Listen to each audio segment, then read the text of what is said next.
Hi, this is Ike from Groovy Entertainment. Today we got another record to play for you. Today record Adventure of Daniel Boone. So let's get started.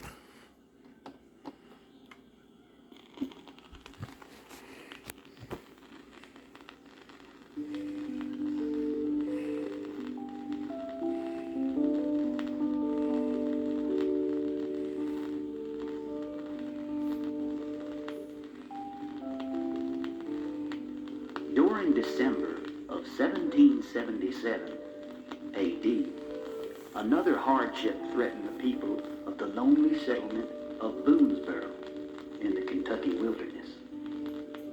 They had run out of salt. Now you might wonder what the importance of salt was. Well, I'll tell you, not only was their food tasteless without it, it was the only way they had of preserving their meat through the long winter that lay ahead.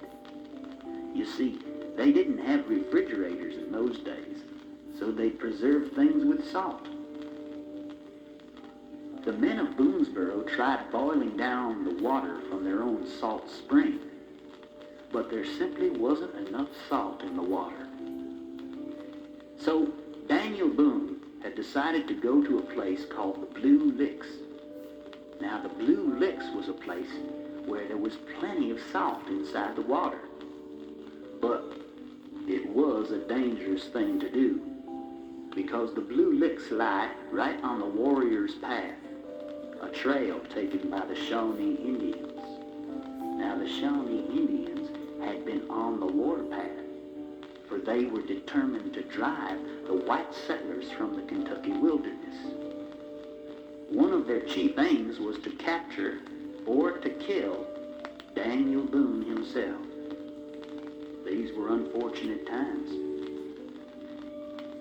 Daniel's wife pleaded with him not to go, but Daniel reassured her, telling her that the Indians stayed mostly in their own wigwams from December through March, and that it was very unlikely that they were ever going to go on the warpath during the winter. Famous last words, eh?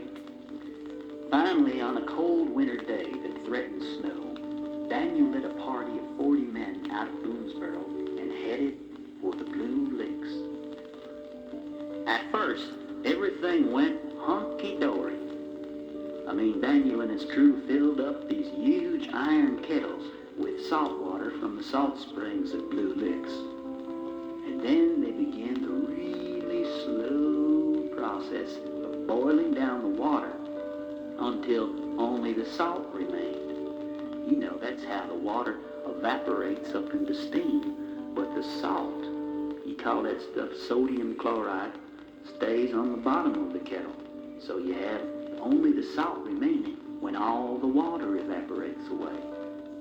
Well, it took a long time, but Boone and his men stayed with it, and before long, they were sending back quantities of salt to the settlers at the fort that were bigger than a breadbasket at least. Well, one morning in February of 1778, Daniel Boone went off by himself to hunt buffalo. Buffalo was real good meat to have during the wintertime because it lasted a long time. Those were big animals. Very few of them left nowadays, but they were very prominent in those parts. It was a cold day, and the snow was laying around in great, big, deep drifts. So it wasn't long before Daniel managed to shoot himself a buffalo. He was a crack marksman, you know. So he sliced off the meat and tied it to the back of his horse and started off back to his men at the Blue Licks. Now you might wonder why Daniel only sliced the meat and didn't bring back the whole buffalo. This is one of the things that the Indians did do. When they killed the buffalo, they would take the whole buffalo back to the tribe camp, and they used every inch of that buffalo. They used horns for things, for headdresses, and they used the skins for rugs and things. And just kind of funny, Daniel only took that meat.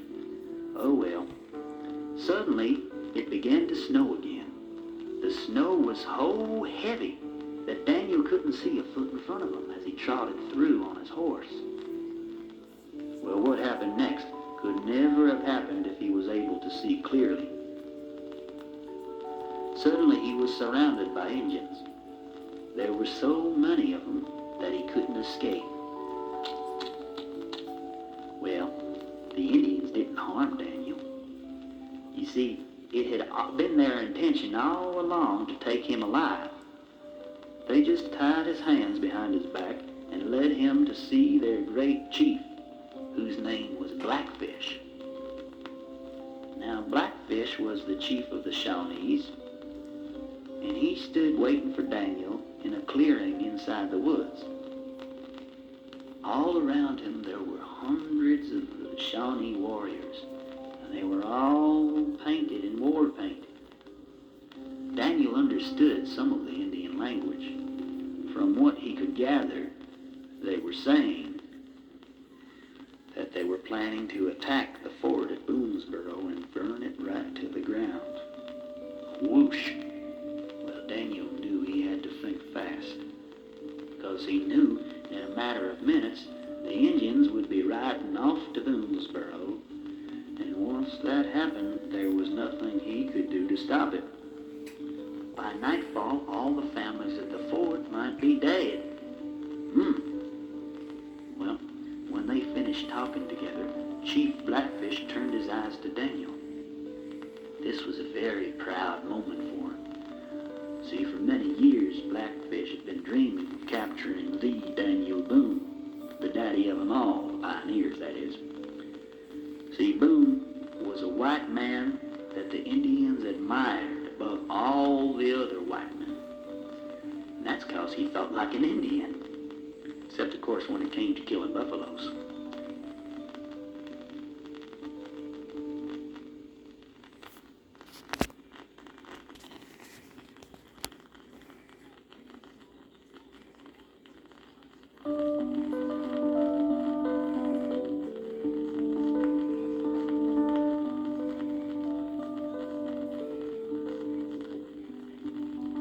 Blackfish spoke to Daniel through an interpreter and said, "Now you are in our power, Boone."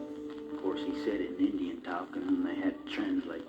And Daniel replied, "Tell the chief I am very proud to be in his power. Tell him that I've always admired the great Shawnee chief and the whole Shawnee tribe. And tell the chief that I would be honored to become a member of your tribe." Well, that just warmed the cockles on Blackfish's hockles there. He believed everything Daniel told him, and he turned back to his interpreter and he said, "Tell Boone that he is welcome to join our tribe." See, Daniel knew that he had to save people at the fort, so he said, "Why risk the lives of the brave Shawnee warriors for nothing? In the spring, I will go to the fort. Now, I'm a great leader, and all the people respect and listen to me. And I'll tell them to leave the fort and come and live with you and your people in your village. In this way, you can capture the fort without spilling a drop of our people's blood."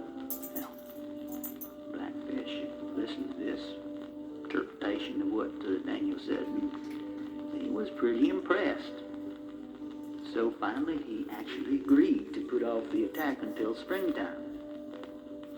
"But what about the men who are with you now?" asked Blackfish. "Where are they? Will you take us to them?" Well, now Daniel had another decision to make. You see, he didn't want to turn in his men at the Blue Licks, but he feared what might happen to many innocent families if he didn't. You see, for one thing, the Indians would cease to believe anything Daniel said, and they would immediately go on the warpath, attack the fort, burn it down, and then everyone would be gone. So Daniel thought about it a while, finally decided, "I'll take you to them, but you have to promise me that they won't be harmed." He was thinking of them. Now Blackfish thought about this for a while, and I don't know, somehow he got along with Daniel. He gave his word that he wouldn't harm any of the men. And then Daniel led the Indian party across the snow to the work crew at Blue Licks. And then he persuaded his men to give up, because he reminded them of their families back at the fort and understood that he was taking care of the situation. Blackfish kept his word, and the men were treated very well. Now Daniel and his men were led north to the Shawnee village of Chillicothe. Now in Chillicothe, all the members of the village set up great whoops of delight and triumph at the sight of Great Boone and all the other white prisoners. Sounded kind of like, stuff like that. It was during this time that the American Revolution was going on, too. I forgot to tell you that part. You see, many of the Indians of that time were siding with the British against the American colonists. Well, Blackfish left a few of his prisoners at the Shawnee village at Chillicothe, took most of them to the British fort at Detroit. Can you imagine that? Then he turned over the prisoners to the British General Hamilton. Now Hamilton wanted to buy Daniel Boone from the Shawnee chief, and he offered £100 for him, because the British too thought that Daniel Boone was a great prize to be had, especially during this revolutionary period. But Chief Blackfish refused.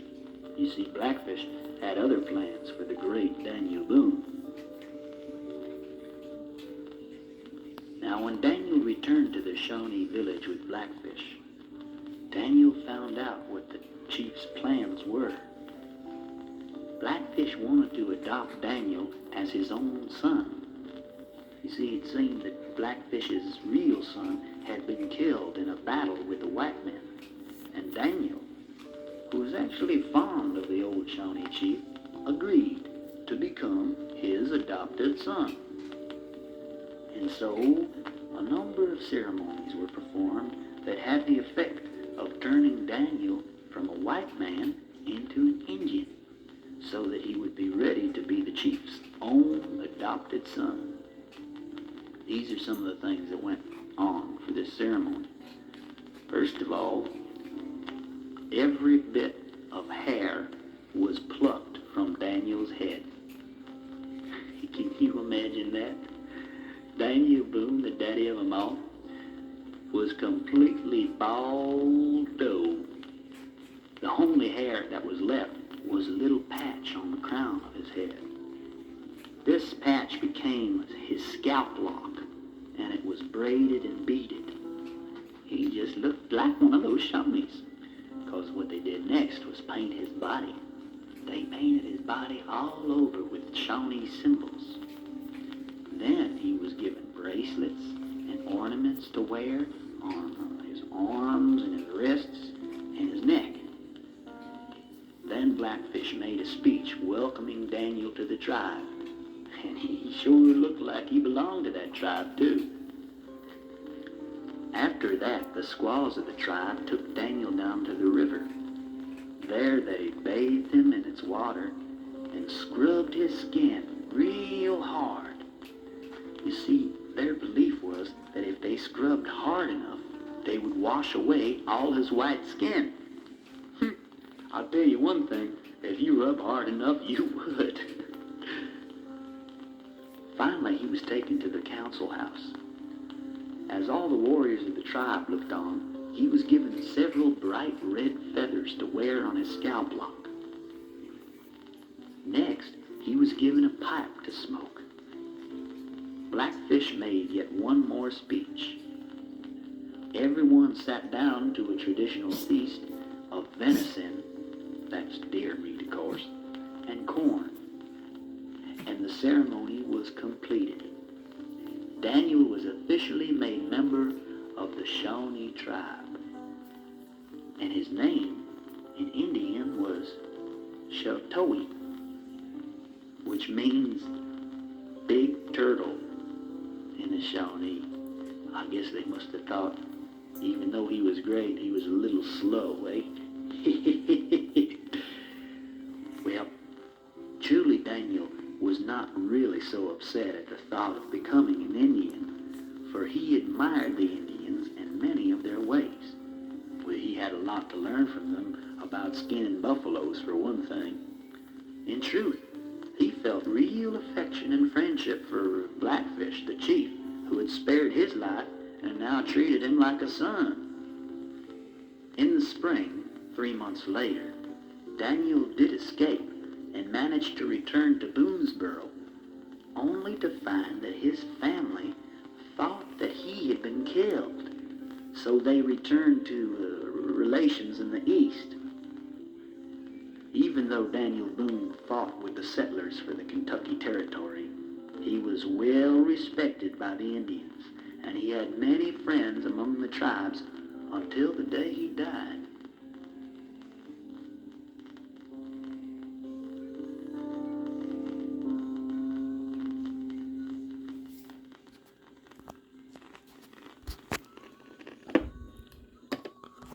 So that was the adventure of Daniel Boone. So if you like, subscribe, share, and comment. Have a groovy day with another video coming out real soon.